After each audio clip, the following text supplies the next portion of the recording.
Okay, so I made a map of Arcadia Bay based off of David's coordinates. Let me explain how I made it more specifically. But first, as usual, my theories contain spoilers, usually from episodes 1 to 4, as I investigate everything I can get my hands on to try to figure out the outcome of the last episode's events. That's episode 5. I highly recommend playing through Life is Strange for yourself, or even just watching a playthrough without commentary. Give yourself a chance to form your own opinions before watching these series. It's more fun that way, trust me. Before we get into the explanation of the map and whatever theories I could pull out of all the information combined, I do want to note that this is made more so that I could wrap my head around the numbers and get a more accurate picture.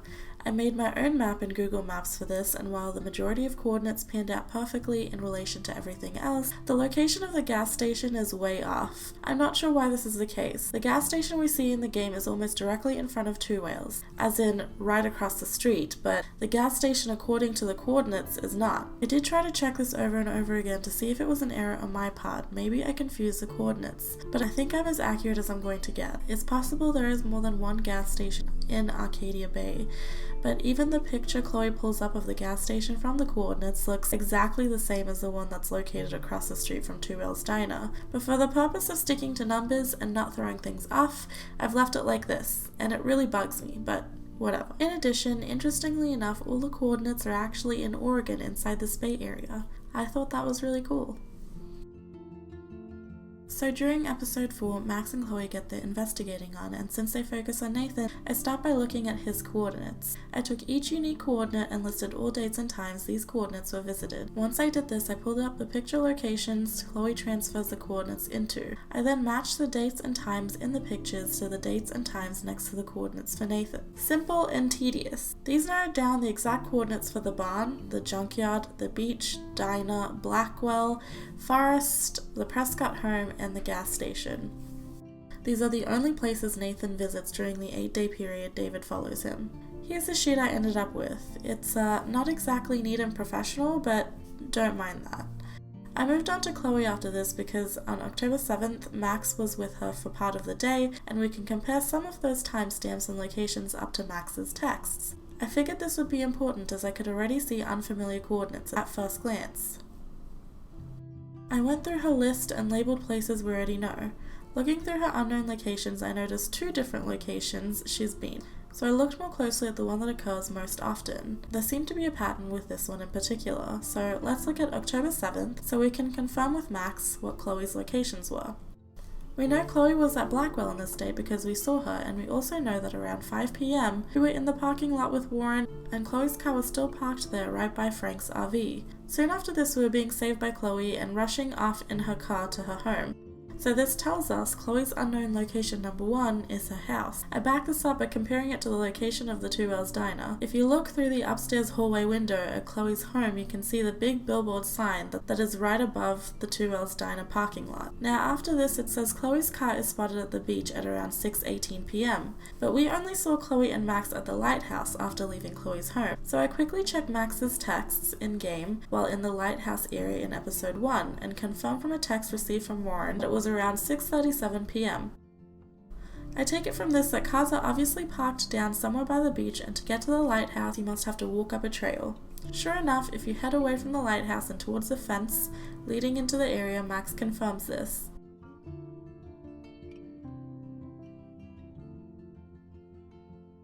So from this and a few minutes of looking at the lighthouse from different locations in various episodes, I've made a somewhat educated guess on the location of the lighthouse, as we don't have the coordinates.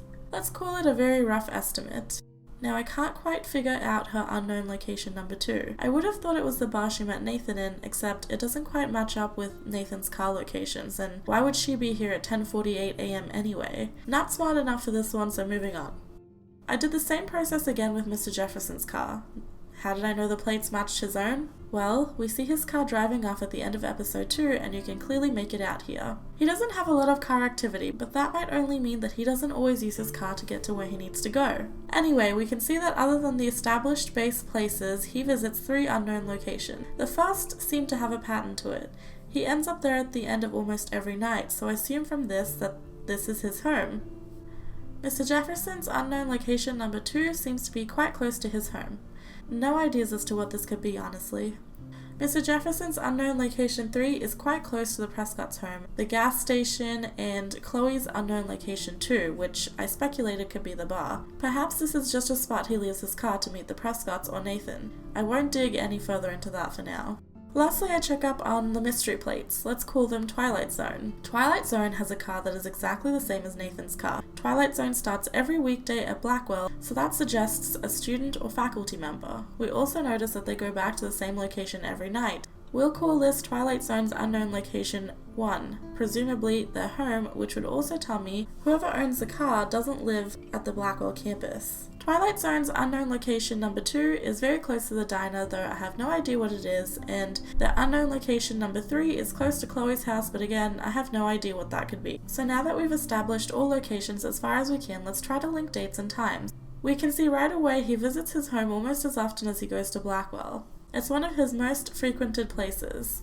September 30th at 5:49 p.m. we can see Nathan is spotted at the gas station, probably to fill up, as we see no record on Frank's end of meeting him here on this day and time. We can then see him going to his parents' house, then from there directly to the barn, and an hour or so later we see him back home again for a short while before heading back to Blackwell at 11:43 p.m. To me this seemed like a routine of reporting into his father and doing all the grunt work required, but for now that's just speculation. On October 1st, Nathan shows up at the Forest location at 6:19 p.m., remains here for about 3 hours before returning home by 9:45 p.m. There's no account of Frank meeting him here, so he did not go to buy drugs on this occasion. We can also notice that the one and only time Nathan visits the junkyard is on October 3rd at 4:24 a.m., where he remains for around an hour before heading to the barn. Again, no account of Frank meeting him here. On the day of the Vortex Club party that Kate attends, Nathan is known to have picked up some drugs, firebud, speed, and cocaine around 5:40 p.m. at Blackwell. He then returns home before showing up at Blackwell again at 7:25 p.m. About 2 hours later, he is seen at the gas station at 9:45 p.m. That is an hour and 45 minutes after the party was set to start. Who else happens to be at the gas station around this time? Mr. Jefferson. He is seen at the gas station at 9:59 p.m. where his car remains until the next day. Meanwhile, Nathan arrives at the barn by 10:56 p.m. but before this we can see text between Nathan and Frank at 10:24 p.m. He even offers Frank to charge him double for driving out to the location and doesn't give Frank the address. Instead, he guides him there over the phone. Frank notes that at 11 p.m. that same night he sold Nathan 5 grams of GHB. The next day, Nathan is seen at the Forest at 4:08 a.m. Mr. Jefferson's car ends up back at his house at 5:42 a.m., about an hour or so later. I mean, I suppose I could assume Nathan has dropped Mr. Jefferson off at the Forest location to avoid being seen with him in public, but, I mean, then why would they meet the night before that at the gas station? Nathan then goes to his parents' home, the gas station, and then is at Blackwell by 6:23 a.m. Would he just drive around with Kate unconscious in his car and not return her to her dorm until 6:23 a.m.?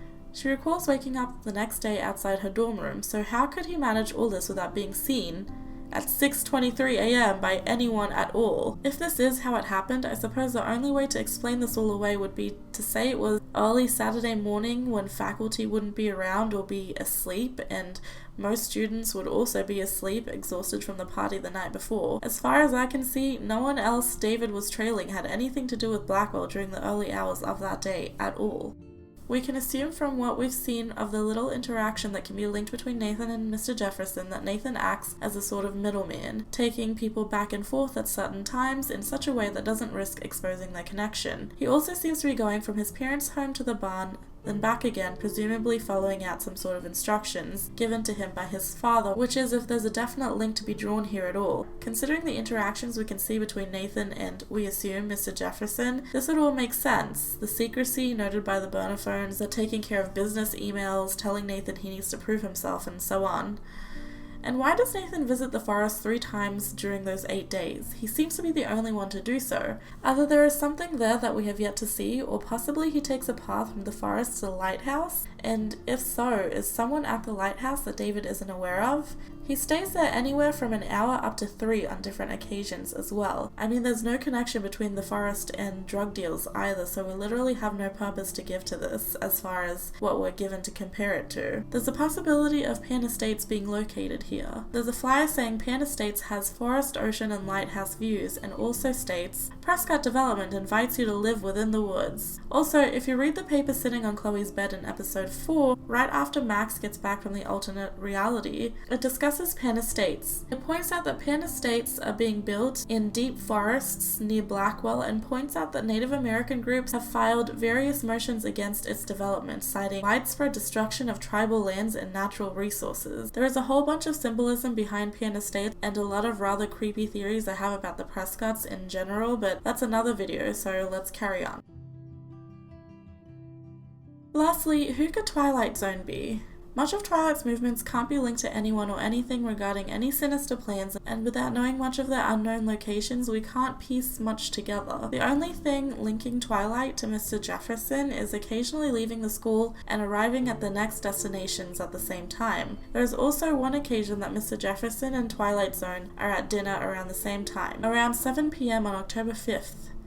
However, Mr. Jefferson stays for about 2 hours, while Twilight Zone remains for around 3. Other than this, I have to tell you, I'm completely stumped. I can't see any connections. We know that this person is a faculty member or student that doesn't live on campus. We also know that they are somewhat close to Mr. Jefferson's locations, which might be trivial at this point as Arcadia Bay is small and a lot of things are close, and nothing suggests that they take drugs as the times don't seem to match up to anything in Frank's lists.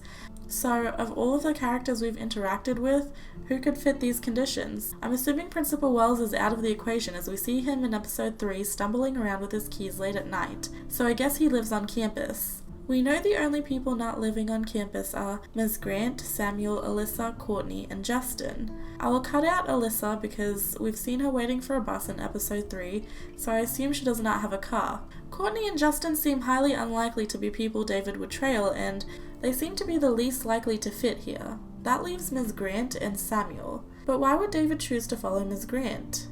He's paranoid and sometimes accuses the wrong people, I suppose. He has done so with Max and admitted to having done so and apologizes in episode 4, depending on player choices. There's also the fact that he seems to be butting heads with Ms. Grant regarding her petition to get rid of the cameras. David plans on installing cameras all around Blackwell's campus, and perhaps he believes Ms. Grant's large resistance to this might have a lot to do with wanting to protect the Prescott meetings and keeping them hidden, but I mean, would Miss Grant drive an SUV or truck? I highly doubt that from what we know of her at least. I would assume David is wrong in thinking this, but you never know, I guess. The whole Twilight Zone reference could indicate something we don't expect. It could also be Samuel. David could think Samuel is suspicious, I suppose, as he is considered weird and is known to hold onto things that don't belong to him. Also, you could say it would make sense for Samuel to drive a car like this because of his profession, but I don't know, something about that conclusion doesn't fit to me. The only alternative is bringing someone else into the story that hasn't really been in Max's field of view on any occasion. The one thing I do know for sure is who it can't be. Nathan, Mr. Jefferson, Chloe, and Frank are all moving around and doing things that often clash with Twilight's movements. So, unless they can be in 2 places at once, it can't be them. The girls who live in the dorm, Stella, Taylor, Victoria, Dana, Juliet, Brooke, and Kate, live in the dorm, and I highly doubt they're both in a dorm and going back to their homes every night. And the boys who live in the dorm rooms, Evan, Trevor, Daniel, Hayden, Zach, Logan, and Warren. It's unfortunate we couldn't have just a little bit more information, but I'm fairly certain they have done this to make sure we can't come to a definitive answer before the big reveal in episode 5. Nonetheless, it did bring up some interesting questions and highlighted the activity that went on during the week of Kate's drugging, as well as some mysterious locations to look out for. I can only speculate this, but I'm thinking along the lines that whoever Twilight Zone is will be relevant in perhaps saving Max. I don't think that Twilight Zone is necessarily a villain or someone that's in on the plot. I think it might just be someone that we've overlooked as a possibility of being relevant in the story. If you have any of your own theories, please let me know in the comments below, or if I've missed something, please let me know. I spent a few days making this, but I'm sure I've missed something or messed something up somewhere, so let me know what you think, let me know your opinions. If you enjoyed the video, please like and subscribe.